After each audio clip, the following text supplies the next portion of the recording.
नमस्कार दोस्तों, जैसा कि हम अपने वादे के मुताबिक आ चुके हैं भारत संसाधन एवं विकास कक्षा 8 के इस किताब के पहले पार्ट संसाधन। तो चलिए समझते हैं संसाधन क्या है। पहली हेडिंग है संसाधन क्या है। तो चलिएगा, संसाधन वे सभी वस्तुएं जो मानव की आवश्यकताओं को पूरा करती हैं और जिनका उपयोग कर सकते हैं संसाधन कहलाते हैं। उदाहरण में कुछ उदाहरण देखिए।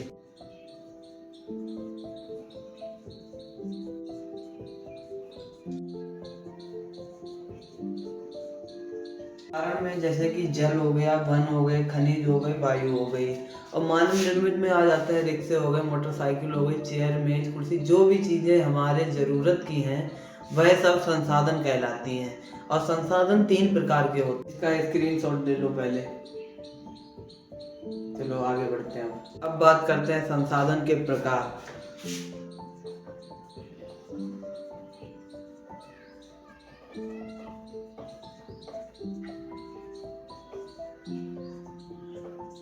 तो चलिए संसाधन के प्रकार। संसाधन 3 प्रकार के होते हैं। पहला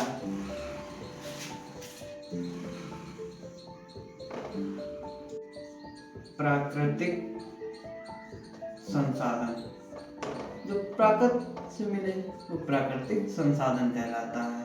दूसरा मानव निर्मित संसाधन। मानव निर्मित संसाधन और मानव संसाधन भी होते हैं, ये अलग अलग हैं। मानव संसाधन 3 टाइप हो गए।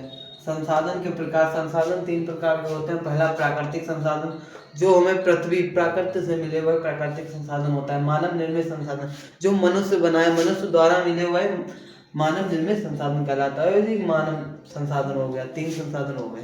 तीनों के उदाहरण भी लिख लो। उदाहरण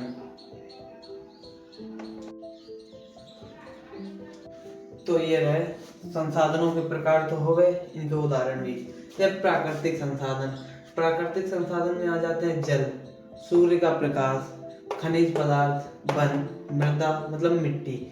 जो हमें प्राकृतिक से प्राप्त हो वह हो जाते हैं प्राकृतिक संसाधन।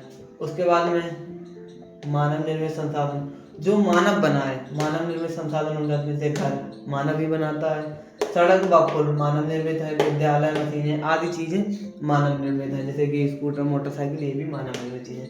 और तीसरा आ जाता है मानव संसाधन। मानव संसाधन जैसे जनसंख्या और योग्यता, ये मानव के ऊपर निर्मित होता है। मानव और शारीरिक, मानसिक और शारीरिक। ठीक है, का स्क्रीनशॉट लेना चाहो तो ले लो स्क्रीनशॉट। चले, ऐसा संसाधन जो प्रकृति से मानव को उपहार स्वरूप मिले और जिन्हें मनुष्य बिना किसी संशोधन के ही उपयोग करता है, प्राकृतिक संसाधन कहलाता है। सर्वव्यापी संसाधन भी होते हैं, जिनकी उपस्थिति सभी जगह होती है, उन्हें हम सर्वव्यापी कहते हैं। सर्वव्यापी का अर्थ है जिसकी उपस्थिति सभी जगह हो। जैसे कि सूर्य की उपस्थिति सभी जगह होती है, वायु की भी उपस्थिति सभी जगह होती है, वह सर्वव्यापी संसाधन होते हैं। संसाधन स्थानीय संसाधन होते हैं, जैसे धातु हैं, कुछ ही स्थान पर पाई जाती हैं। उपजाऊ भूमि, तकनीक भी एक मानव निर्मित संसाधन है। मिलते हैं नेक्स्ट वीडियो में।